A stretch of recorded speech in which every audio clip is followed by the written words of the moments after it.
What's going on, everybody? It's your boy Hanz from Care, the Healthcare CEO, and this is episode 10.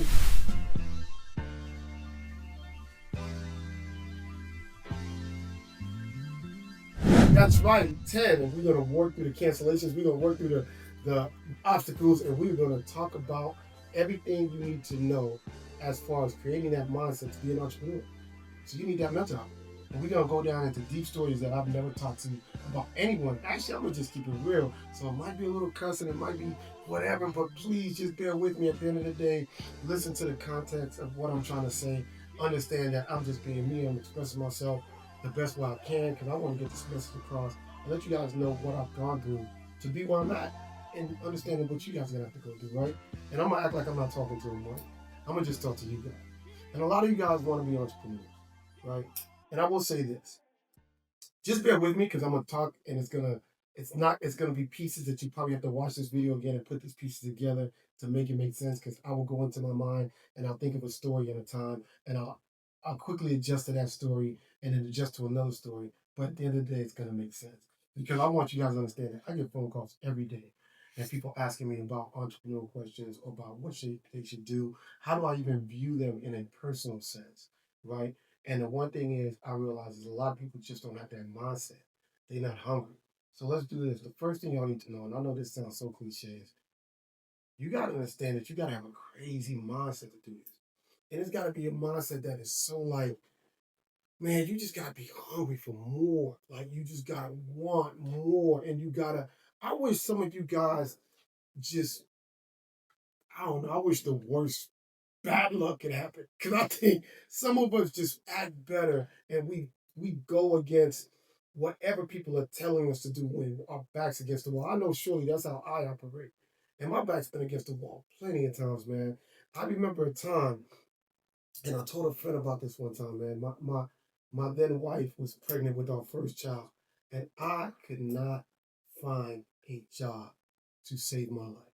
Nobody in my family knows about it. And we got a famous family member back then. This was years ago. This dude was on top of the rap game. I mean, cousin, not no dude I ain't talked to in a minute. I'm talking about cousin, rap game famous. I was so depressed, man. The worst thing for any guy, and any guy that's watched this video can relate. Not only was I having a kid, which was great, but I was living at my wife's mom's house with her and her family. I was going through so much depression. I was going through so much BS, but I knew I was better than this. And I didn't know what was going on. I didn't know why God had me in this space. Well, why did I find myself in this space? I remember one morning, man, I called my cousin and I said, hey man, this is a situation, bro. I need a job. And I'll carry your bags. I'll do whatever it takes to just get some money. And you know, whatever you need me to do, I'll do it. Carry bags, I'll, clean, whatever you need me to do. My man was on the phone like, man, I can't help you, bro. I ain't hiring right now. Like, this is somebody who was worth millions at the time. I didn't get mad at him. I got mad at myself for allowing myself to be in this situation. But what that situation did, it pushed me to even want more. I was like, all right, fuck it. I'm gonna get it. I'm gonna get my grind on. I'm gonna grind out. Like sometimes I need to hear that no, and sometimes y'all need to hear that no. So guess what? The next time this dude came to Miami, I was on stage with him. Not because he brought me. I actually brought him on stage because as people know, if you're from Miami, I was hosting a lot of parties and DJing. So I made sure that my mission was, well, if you say no to me, the next time you see me, it's gonna be in a whole nother position. I don't even care. I'm gonna be real with you. When you look at my marriages, let a person say they don't want to be with me no more. That's the only thing I need. That's all I need to hear. And watch the next time you see me. That's all the fuel I need. And some of y'all need to be on that fuel stuff. So when you're thinking about what it is you want to do, make sure that you generate that mindset. Put yourself in a position that you have to go get it. Now, y'all hear the internet, people always say, well, don't buy a certain car unless you can afford it. Don't buy this unless you can afford it. No, I'm the opposite. Buy that shit. Because if you're like me, you ain't never going to let it get repossessed. I called my business partner the other day, and he's had the same truck, and it's a still nice truck for like 5 years. And I was like, hey, man, what car do you want? And he's like I said, what car do you want? And he told me the car. I said, send me a picture of that car. He said, why? I said, we buying it in January.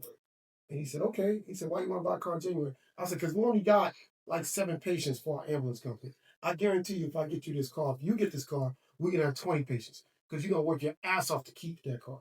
Sometimes people like myself, we gotta put ourselves in certain situations for you to really work and work and work and get it. And then when you get comfortable, put yourself in another situation for you to work. So I have to keep challenging my mindset because I was never built to work at the fire department for 20 years. I did my 9 years at the fire department and I knew I wanted more. All right. My first year at the fire department, I was outcasted.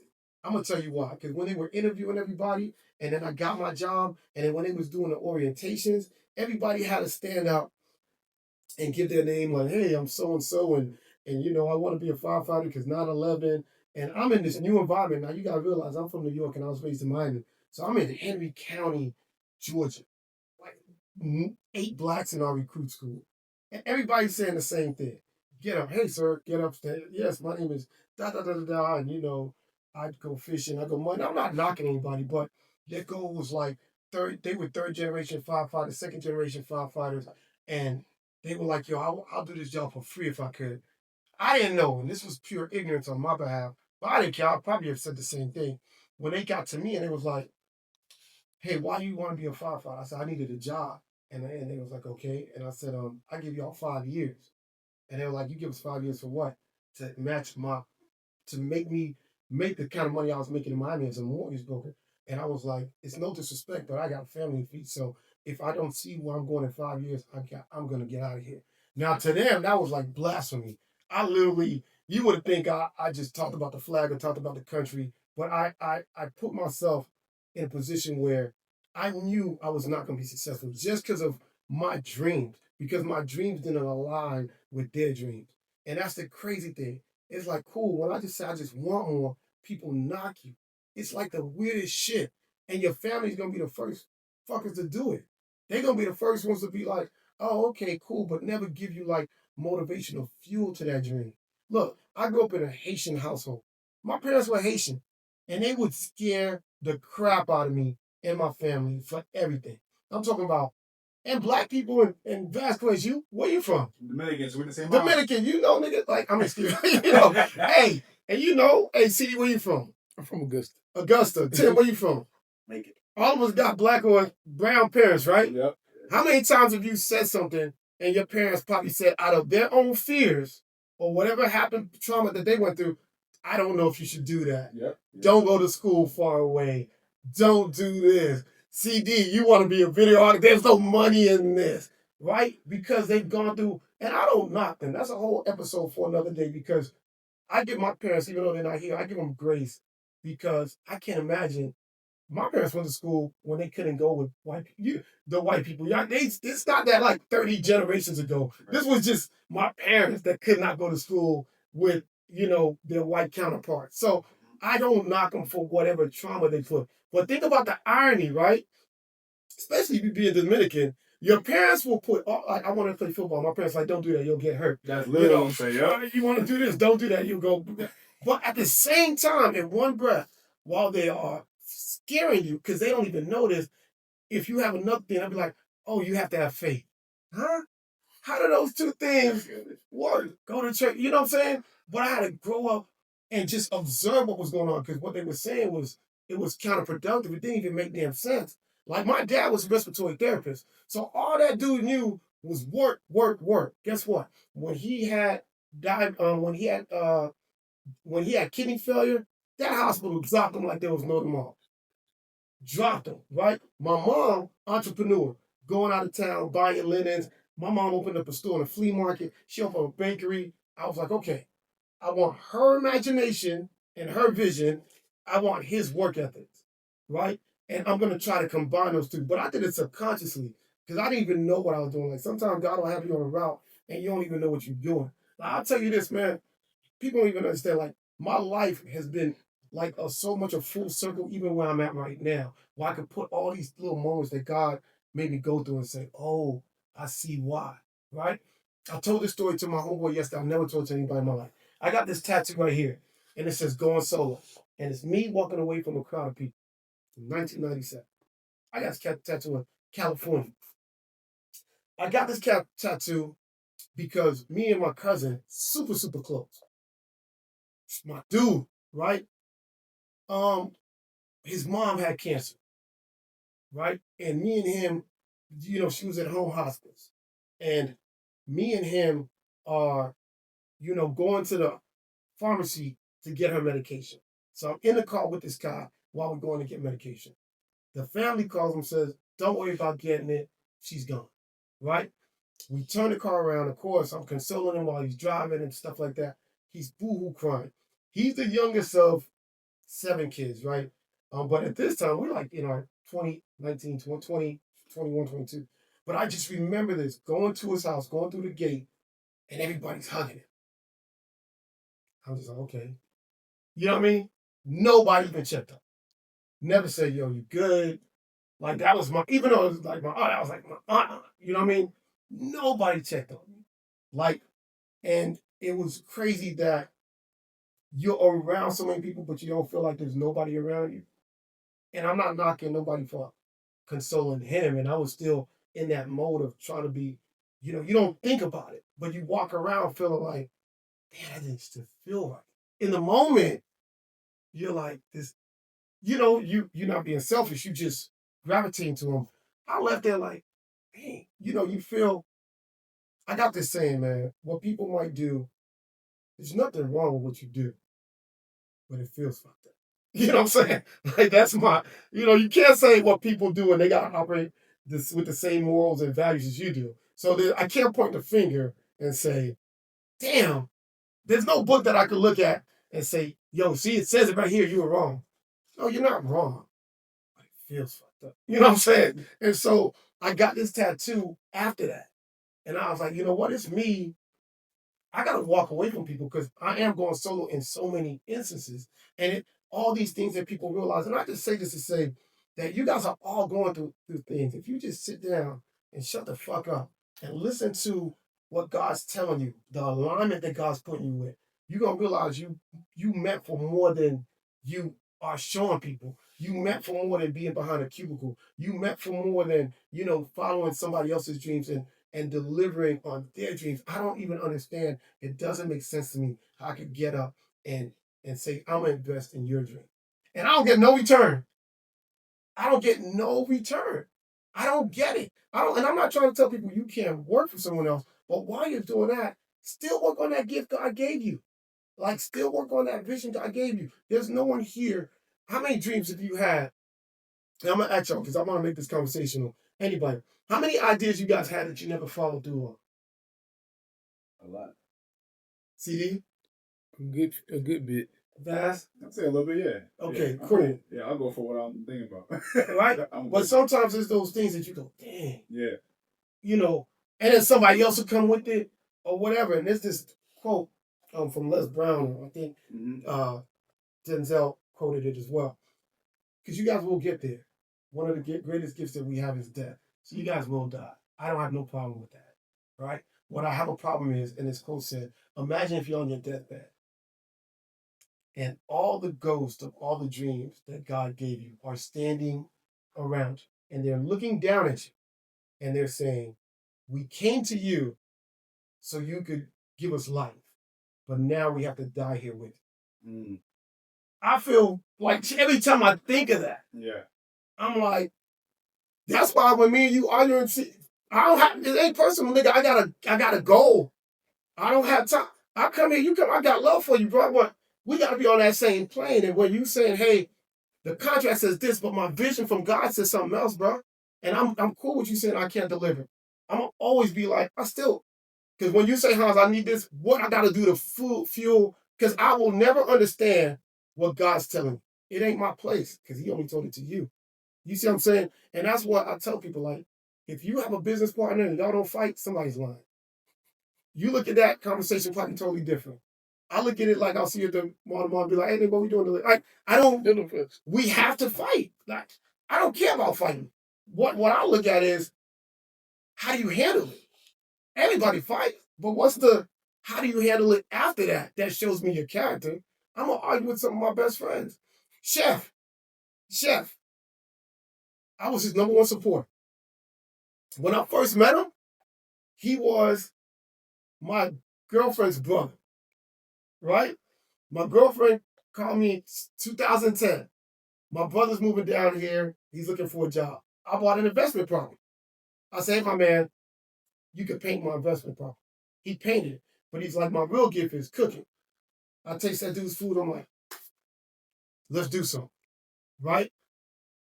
So I invested in it. I got a big mansion, huge mansion. I said, your food is so good. I'm going to make sure that people know who you are. I got a huge mansion. I got a live band out of my own pocket. I said, I want you to make dishes. We're going to get a DJ, and I'm going to invite commissioners, attorneys, and we took a picture with him in front of the mansion, a night out with Chef Alexander. I said, we're going to put you there, right?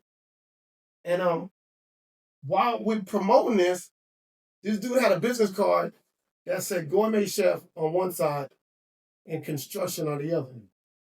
I called him, I said, hey man, we gotta fix this, right?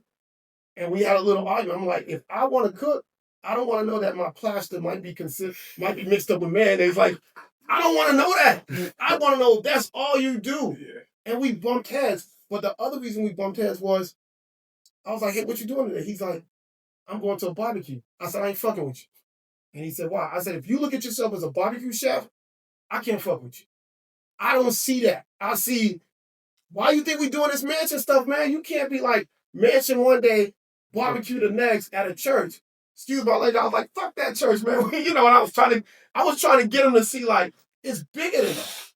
But we bumped heads, and I supported this dude, and not financially. I'm just talking about like, you know, and he did the same, but we understood that his goal might have been lost in whatever fears people put in him, his visions, and I had to make him see like, nah, if God's talking to me, yo, you bigger than that, right? And we fell out over, I don't even know what it was, but it was years. And this dude called me and said, hey man, you know, when we stopped talking, I was like, yeah, I ain't know what happened. He was like, and this happened recently. Me and him just started being friends again 4 months ago. And he called me and was like, I was on some shit. I apologize. I said, I don't even need to know that. It's water under the bridge. Let's keep it moving. Now we talk every day. You know what I mean? It was just what's stopping a lot of people, and this is why we talk about mindset. What's stopping a lot of people from being successful, they get in their own fucking way. If you criticize me, I want it. Why? Because if I know you, I know your character, then I know your criticism is not coming from a place of malice, jealousy, envy. If you say, Hanz, you fucking up the podcast. You came to me and hired me, and you ain't delivering. I'm like, what do I need to do?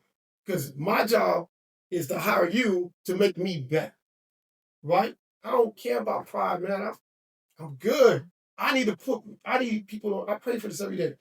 God, put people around me that's going to pour into me, right? Because your family ain't going to do it. That's a write-off. My family to me is a tax write-off. They are what they are.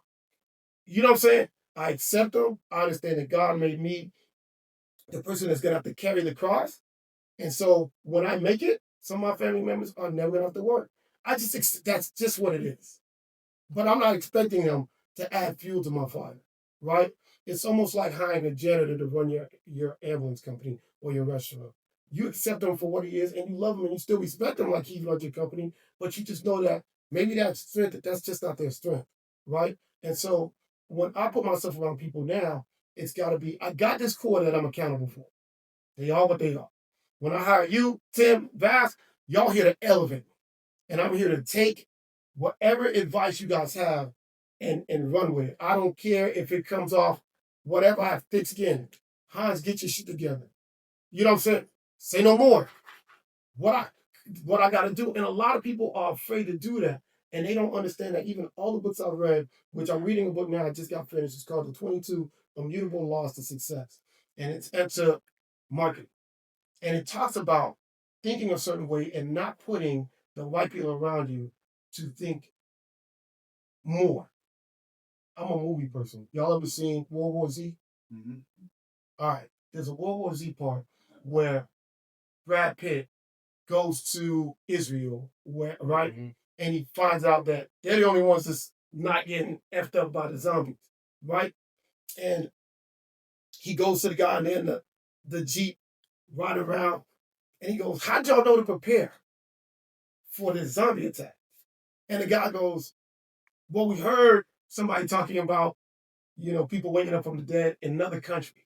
And so what we do is we gather a team together and we talk about what can happen and what we need to do. But there's one person in this team that's designated to just be the what if person, right? So if you come with a good idea, that person's job to say, but what if? You know what I mean? Just to speak, like to show you guys like the worst case scenario. And it can be annoying, but you need that what if person. And he's like, that what if person made us prepare for the worst case scenario. So every time we have a meeting, we have that one person to go against what we're talking about to open our minds up. That's my core. I got that what if. I know you want to do this, but what if? You know what I'm saying? And so a lot of people don't want that what if person. They just think that they're going to ride with everything and they don't want that tough conversation. I love tough conversations. I embrace them. And this whole podcast I'm talking about now is just me talking about mindset. Y'all got to embrace that tough shit. I'm fasting right now, 30 days. No sex, no nothing. And I'm not even worried about, and I prayed today, I'm not worried about the end result. God put me through this journey because I'm going to learn more through this journey than I will at the end about, I want this. I don't want to do this because of this. That's why when we have parts of arguments through my fast, I know it's part of the situation. I know it's part of the test, right? My mindset is geared so much that it's geared to not falling into a place where I get into depression or I get into this. My brother called me yesterday. I'm like, what's wrong with you? Man, I don't know. I'm like, yo, bro, nothing's gonna happen with you moping. And I used to play basketball with my brother when we finished high school, we played 6 days a week. I was like, man, you better take that on life like you do the basketball court. And then when a brother would be talking shit on the basketball court and we lose, we be like, we got nuts. And we talking shit on the sideline, like, I said, that's how you got to take on life, right? And I talk to my kids like that. I started a restaurant and I got no culinary skills. But my cousin wanted to start a restaurant and I got a restaurant now in Lenox Mall. I never thought I'd own a restaurant in Lenox Mall. I'm right next to Bloomingdale's, right above Savage Fenty. My cousin called me one time. He's like, man, thank you so much for investing in me. I was like, I ain't do this shit for you. I got 3 kids. If they can see that their dad owns a restaurant in Lenox Mall, I'm inspiring them. You're a grown-ass man. If you don't know this by now, I'm not trying to put this in you. I could teach people everything they need to teach people about being successful. But what I will not do is try to teach you certain business skills that you should already have. How to value relationships, how to be resourceful, how to understand that time is just is you're running out of it, and how to utilize every minute of your day. If you don't come with those, I can't teach you. And there's certain fundamentals you got to have for me to go, oh, we could build on this. But for me to go back, my only obligation to that is my kids. I'll teach them. But if you this, and this, I can't teach you that. Because nobody will relate to everything you've gone through. My cousin, no matter how much he knew my struggles, he didn't appreciate what I did. Now, I'm not going to speak bad about him. He passed away. But the reality is that if they don't see your struggles and they ain't with you, they just see what you're giving them, right? And so there's no reason for me to have a conversation with you because you're never going to value what I went through to even help you out. So my goal is to show my kids because they've been there, right? And when I say been there, y'all don't know my story. In 2018, I was married, my wife, and I just had a kid. All right, my wife asked me for a divorce. Cool, kind of mutual, kind of not, right? I just had my first son, so I got to deal with that, right? That year, around that same time, 2019, my mom was given a couple months to live because her health was failing. My daughter graduated from high school and was going on a UGA. And even though I'm saying this and people, well, that's a good thing, but good stress is still stress. It's still a disconnect. My baby's leaving the house, right? So now in 2018, and close to 2019, my wife asked me for a divorce. Okay, cool. My mom's giving, and I was taking care of my mom for 2, 3 years. My mom's giving, and it's the first time I'm ever telling the story. My mom's giving like 6 months to live or 3 months. I don't know how long. Shit just goes when you're talking about your mom. You don't think about it. You just worried about this. And then at the same time, you're thinking about, man, my dad's going to be alone now, right? And so you got those 3 things. 6 months after burying my mom, 6 months after burying my mom, I find out that, you know, uh, one of my peoples betrayed me in my business, right? And because of legal stuff, I ain't gonna say who it is or whatever, but it is what it is. And I had to deal with that. And no, so now I have to start my company all over with. But I'm going through court with this person, right? It's somebody I knew that actually helped me carry my mom's casket. 6 months later, I see this happen, right? And again, I can't say what the person was doing was wrong, but it feels fucked up. You know what I'm saying?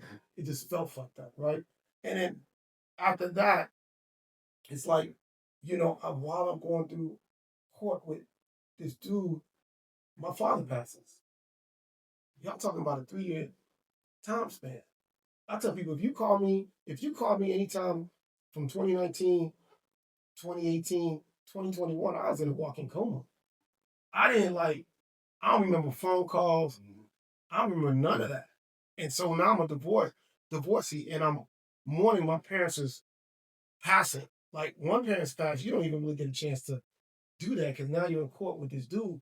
And then the other parents pass, and then you divorce finalized around that time. That was a lot. You know what I'm saying? Like that was a lot. And then it was crazy because then I lost my company. I had to start my ambulance company all over. But God had me on a different route because I never started it. I started my mentorship. And then when I think about it, now I'm helping other people own companies. And when you look at everything, man, I had all the right to be selfish. I was like, I'm doing my own shit. I'm not helping nobody out no more. But, you know, I didn't think about what was going on. I just kind of operated, right?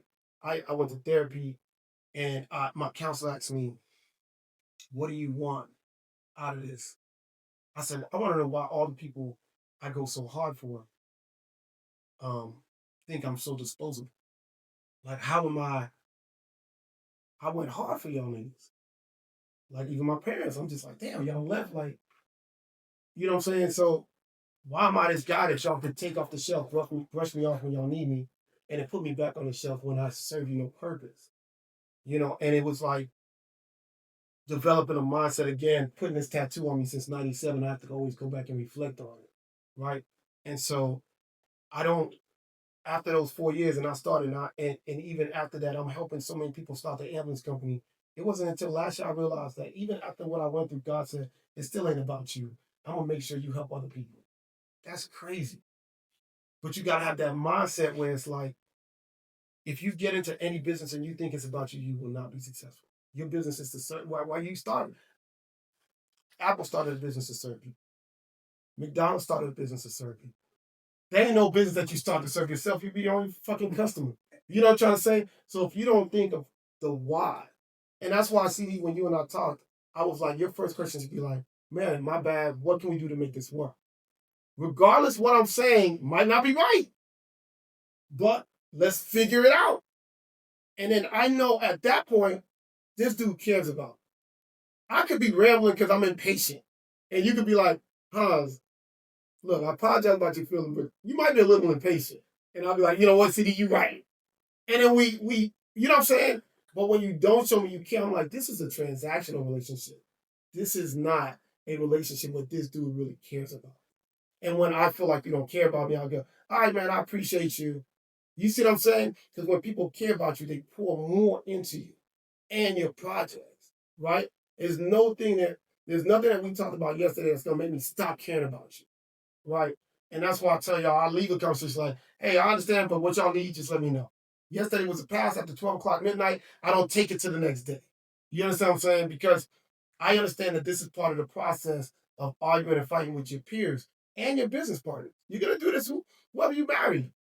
Don't act like y'all not supposed to fight. Embrace the fight and see how you move on past that, right? And that's what defines success because everyone fights, everyone has disagreements. You're the only person here out of 10 billion people in this world. You think somebody's going to think like you? It's just not going to happen.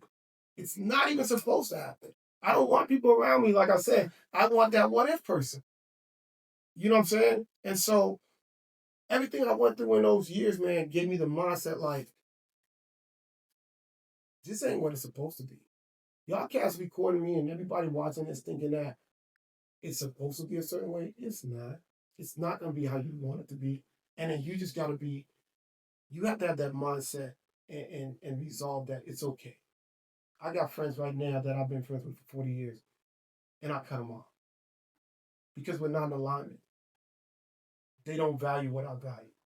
You grow up thinking, oh, Tim's going to put you on.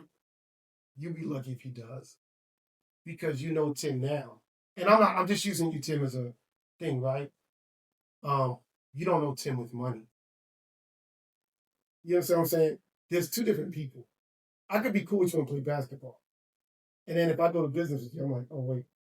No, you need this basketball CD. We working now. It's time to go to work. And that might be a hard adjustment for you, for me, right? So I tell people we gotta, and I said this yesterday, hey man, we just don't operate in a certain capacity together. But that doesn't dictate the other things that we can do together. You see what I'm saying? Maybe your goal was not to support me. Maybe my goal was to put you on with other people to help you grow. And now we notice that this is our lane and we vibe better this way. I'm willing to, I'm open-minded enough to say, we just don't work well this way, but that does not take away from every other opportunity that we can do, right? Because there's going to be different forms of CD that I'm going to see. And one of those forms, I'm going to be like, yo, that's what I'm talking about. And now we vibe, right? Imagine, man, your life is like, and CD, you have to understand that your life is like a football coach. You got the hardest job of putting all these personalities together and skill sets and people's demands. And now you got to meet the demands of the fans and the owners. And you're like, how do I navigate all that? You know how you navigate all that?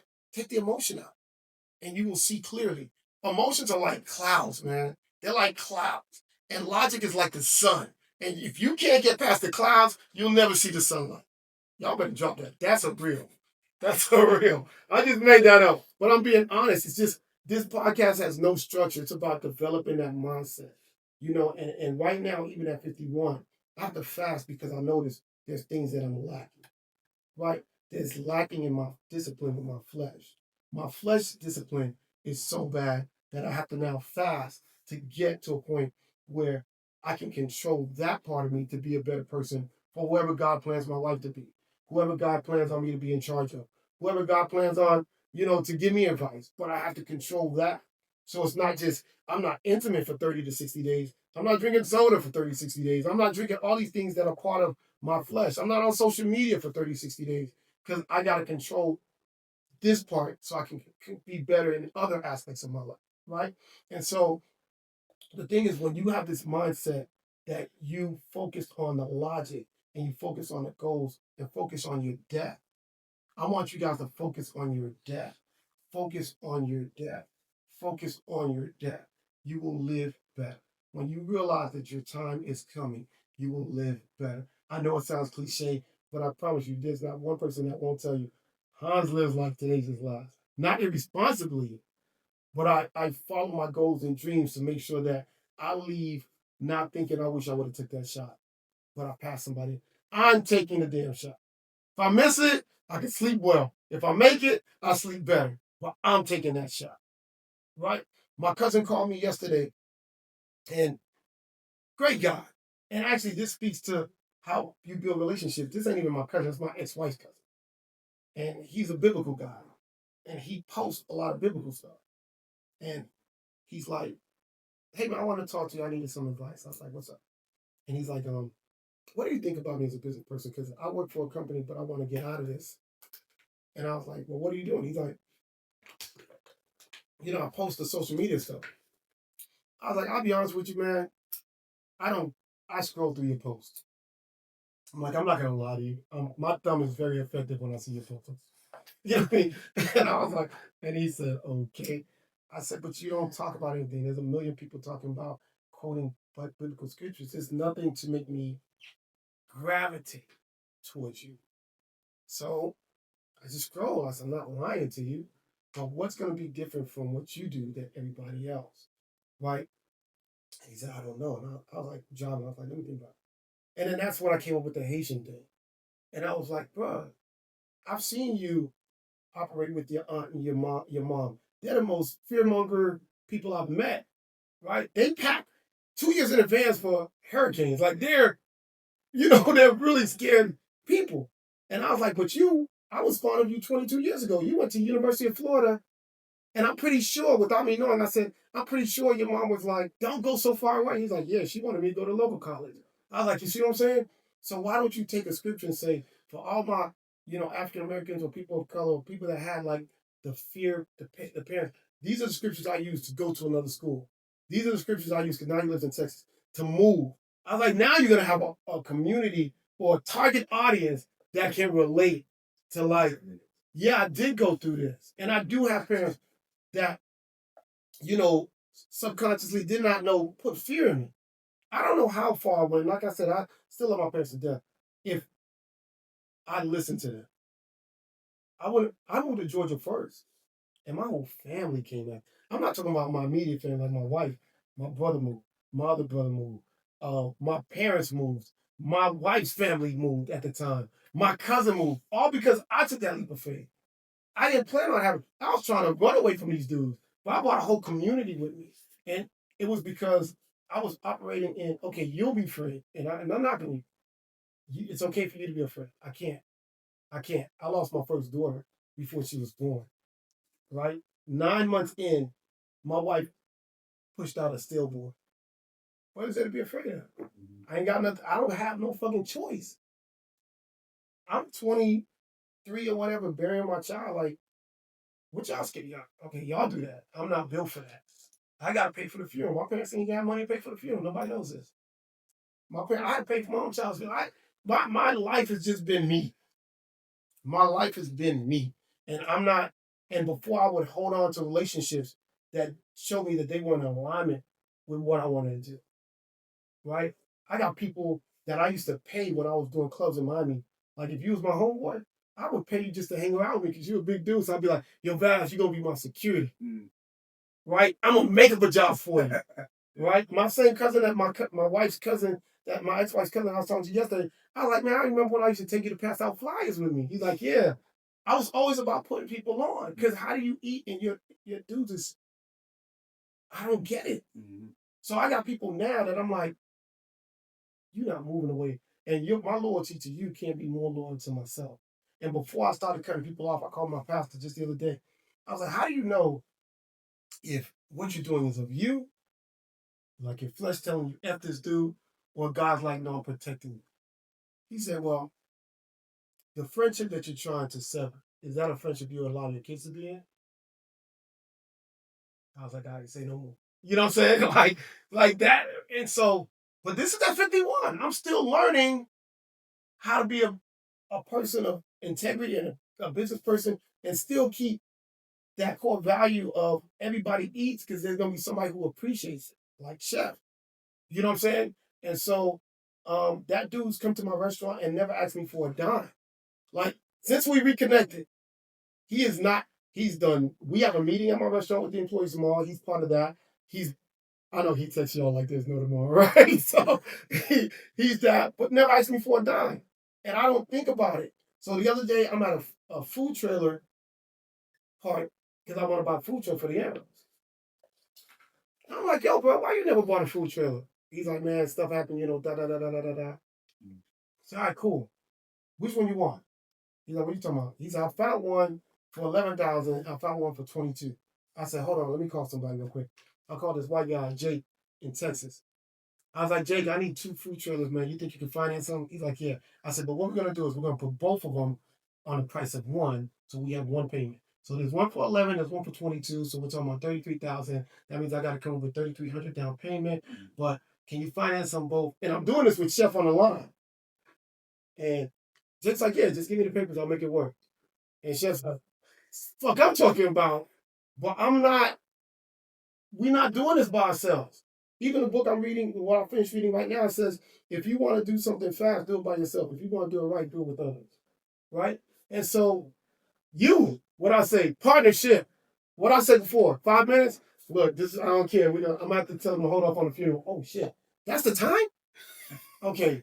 But I always offer partnerships. But what I'm going to say, because my guys tell me to wrap up, is before you guys watch podcasts or whatever you got to do, before you even start your LLC, develop that mindset and put the right people around you that are in alignment with your mindset so you guys can pour into each other. Iron sharpens iron. I know that's old cliche, but find people that will pour into you, but also find that what if person to go against everything you say. And it's not because they're doing it to be evil. They're doing it so you can go through the growth now, so you can meet those goals that you want to meet. All right, this is your boy Hanz. I hope y'all took whatever y'all wanted to take from that conversation. Understand that success comes from adversity.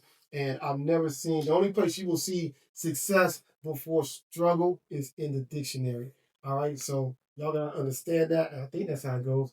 Love y'all. Podcast, Healthcare CEO Podcast. This was all about setting the right mindset and making sure that your mindset is healthy enough to endure the things that you're going to have to endure to reach the other side. All right. This is your boy Hanz. I got to go. Funeral. Talk to y'all later. Peace.